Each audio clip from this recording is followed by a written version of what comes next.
Período e constante elástica K. Bem, como eu falei para vocês, no massa-mola nós temos um movimento harmônico simples, um movimento periódico, ou seja, que se repete no mesmo intervalo de tempo. Você pode calcular o período de um massa-mola usando a função da pulsação, né? Onde a pulsação é igual a 2π sobre T.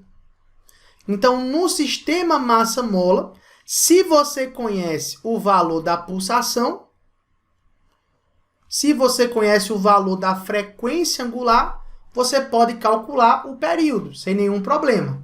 Mas existe outra função para o período que eu vou demonstrar para vocês aqui agora, né? E para isso, eu preciso lembrar vocês que no sistema massa-mola, como eu já falei em aulas anteriores, a força resultante no nosso sistema massa-mola é a própria força elástica, beleza? Nós falamos aqui nas primeiras aulas, ó, no sistema massa-mola, a força resultante é a própria força elástica. Tá vendo? O que seria força resultante? Lembra? Força resultante, massa vezes aceleração. E força elástica, em módulo, seria a constante elástica vezes a deformação, né? Mas eu já mostrei para vocês, acabei de mostrar para vocês, que eu posso escrever a aceleração em função da posição, né? Lembrando que aqui eu estou pegando um módulo, tá? Estamos falando de grandezas vetoriais, eu estou pegando um módulo. Tá vendo? Como é que eu faço para calcular a aceleração em função da posição? Mostrei para vocês na aula anterior, em módulo, que a aceleração em função da posição é dada por ω² vezes x, né? Então, eu posso chegar aqui onde tem a aceleração e trocar por ω² vezes x.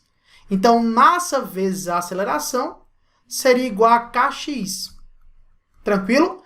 Como a deformação aparece do lado esquerdo e a deformação aparece do lado direito, eu posso cancelar. E você sabe que essa pulsação aqui é dada por 2π sobre T. Então, onde tem ômega, eu posso trocar por 2π sobre T. Sendo assim, eu posso escrever que m multiplica 2π sobre T elevado ao quadrado, isso igual a constante elástica K. Tranquilo? Passando aqui o K para o lado esquerdo e o T para o lado direito, eu ficaria o seguinte, ó, m sobre K, que multiplica 2π elevado ao quadrado, e eu passei aqui, ó, o T elevado ao quadrado para o lado direito. Tranquilo? Se eu quero calcular o período, basta você tirar a raiz quadrada, concorda? Se eu quero calcular o período, basta eu chegar aqui do lado esquerdo e colocar a raiz quadrada. Basta chegar aqui do lado direito e também colocar a raiz quadrada, beleza? Com isso, nós concluímos o quê? O período de um sistema massa-mola, a raiz quadrada de t² seria t, beleza? Isso é igual a raiz quadrada de 2π² seria 2π, então 2π sai. E dentro da raiz ficamos com m sobre k. Tranquilo? Então, nós concluímos que o período para um sistema massa-mola que executa um movimento harmônico simples também pode ser dado pela expressão 2π, que multiplica a raiz quadrada de m sobre k, né? Onde m é a massa do corpo e k é a constante elástica da mola. Se o período vai ser dado em segundos, né? Essa massa tem que estar em quilograma e essa constante elástica em newtons por metro, tá? Então, o período de um sistema massa-mola também pode ser calculado por essa expressão 2π raiz quadrada de m sobre k. Detalhe, Perceba que o período é diretamente proporcional à raiz quadrada da massa do corpo e inversamente proporcional à raiz quadrada da constante elástica. Perceba que esse período não depende da amplitude, tá? Então, o período de uma massa-mola não depende da amplitude, beleza? Então, o período de um sistema massa-mola só depende da massa do corpo e da constante elástica da mola, beleza? Foi exatamente daqui que eu criei aquela música, né? Eu acho que todos já escutaram a música para o movimento harmônico simples, né? Onde o período do massa-mola é 2π raiz quadrada de m sobre k, e o período do pêndulo simples, 2π raiz quadrada de L sobre G, né? Eu sempre avisei que é fácil de brincar, brincar de estudar, de física é gostoso, e você vai gostar. Rita chegou, sua música pegou, agora ficou fácil, o estresse acabou. E agora eu vou lhe falar de um movimento pra você cantar. Os corpos pra lá e pra cá. Se ligue aí e cante o refrão para mim. No MHS, se for massa-mola, cai o período, você vai lembrar. Vai ser 2π raiz de m sobre k. No MHS, o pêndulo simples, se cai o período, eu vou lhe dizer. Vai ser 2π raiz de L sobre G. No MHS, se for massa-mola, cai o período, você vai lembrar. Vai ser 2π raiz de m sobre k. No MHS, o pêndulo simples, se cai o período, eu vou lhe dizer. Vai ser 2π raiz de L sobre G, beleza? Então, tanto no massa-mola como no pêndulo simples, o período não depende da amplitude, beleza? Lembrando, no massa-mola, você pode calcular o período usando a relação da pulsação, ômega igual a 2π sobre t, ou seja, o período seria 2π sobre ômega, mas dependendo da questão, o período no massa-mola também pode ser dado por 2π raiz quadrada de m sobre k, lembrando que esse período não depende da amplitude. Tranquilo? Beleza? E se aparecer para vocês a associação de mola, né? A associação de mola pode ser uma associação em série ou uma associação em paralelo.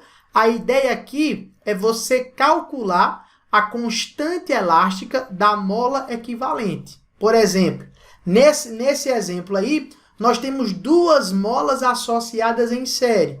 Uma mola M1 com constante elástica K1 e uma mola M2 com constante elástica K2, né? Eu posso trocar essas duas molas por uma mola só, que seria a mola equivalente. Tá vendo? Como é que eu faço para calcular a constante elástica de uma associação em série, né?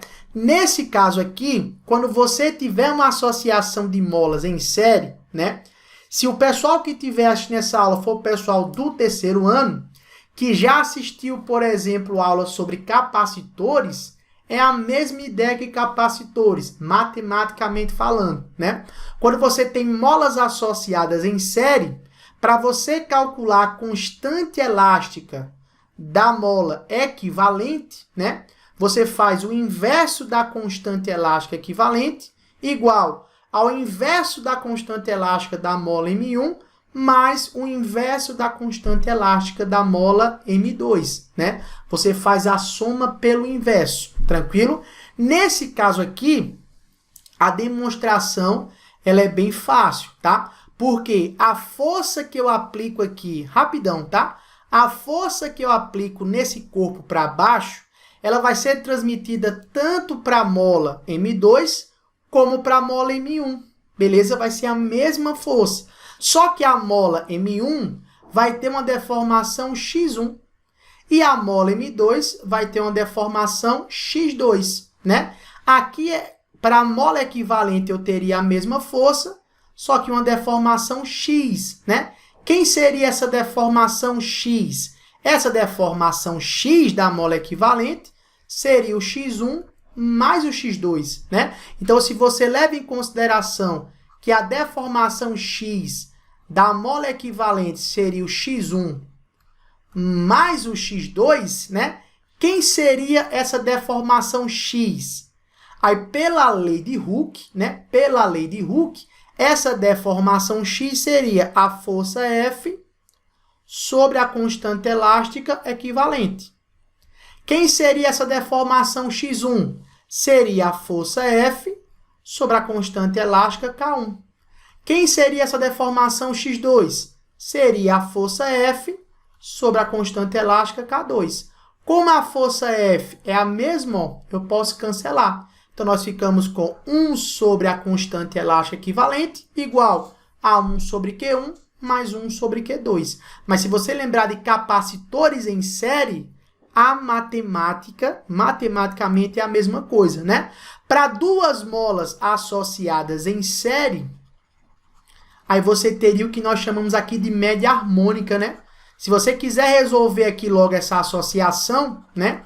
Para não errar a matemática básica, quando eu tenho aqui essa continha, para você calcular a constante elástica equivalente, basta você fazer o produto pela soma, né? Então, ficaria K1 vezes K2 sobre K1 mais K2, né? Isso aqui nós chamamos de média harmônica, mas só serve se for para duas molas associadas em série, beleza? O produto pela soma vai me dar aí a constante equivalente. Nesse caso de molas associadas em série, a constante equivalente sempre vai me dar um valor menor que o valor da menor constante elástica. Ou seja, associar molas em série vai me dar uma mola equivalente mais flexível, tá? Como a constante elástica vai ser menor, vai ficar mais fácil para você deformar aí o sistema, beleza? É o que acontece, mais ou menos, né, com aquela galera que faz bug jump, né? Que eu tenho várias cordas, vários elásticos associados em série, e eles associados em série vai me dar aí uma constante elástica menor e fica mais fácil de você fazer a deformação, tranquilo? E nós temos também aí a associação em paralelo, né? Você associar molas em paralelo. Quando eu associo molas em paralelo, qual é a ideia? Quando eu deformar essas duas molas que estão em paralelo, elas vão sofrer a mesma deformação. Essa mola K1 vai sofrer uma deformação X e essa mola K2 vai sofrer uma deformação X. Como eu vou aplicar aqui uma força F, parte dessa força vem para a mola 1, que seria a força F1, e parte dessa força vem para a mola 2, que seria a força F2, né? Então, no final das contas, eu vou ter aqui, ó, essa força F, fazendo essa mola equivalente sofrer também uma deformação X. Tá vendo? Quem seria essa força F? Essa força F seria a força F1 mais a força F2. Mas quem seria essa força F? Seria a constante elástica equivalente vezes X, igual a força F1, que seria K1 vezes X, mais a força F2, que seria K2 vezes X, né? Como o X é o mesmo, como a deformação é a mesma, para uma associação de molas em paralelo, a constante elástica equivalente seria a soma das constantes elásticas, né? Você vê, por exemplo, muita aplicação de molas em paralelo, né? Para o colchão de molas, né? Colchão com molas ensacadas. Essas molas estão todas associadas em paralelo, o que vai dar aí uma maior rigidez para o colchão. Você vai aumentar a constante elástica, então fica mais difícil para essa associação de molas sofrer uma deformação. É como se a mola equivalente ela ficasse mais rígida, tá certo? Então, numa associação de molas em paralelo, a constante elástica equivalente é a soma das constantes elásticas. Matematicamente, essa parte aqui também é muito parecida com capacitores associados em paralelo, beleza? Então, com isso aqui, nós terminamos essa parte de movimento harmônico simples. Eu aguardo vocês agora nos nossos exercícios de aprendizagem. Até lá e valeu!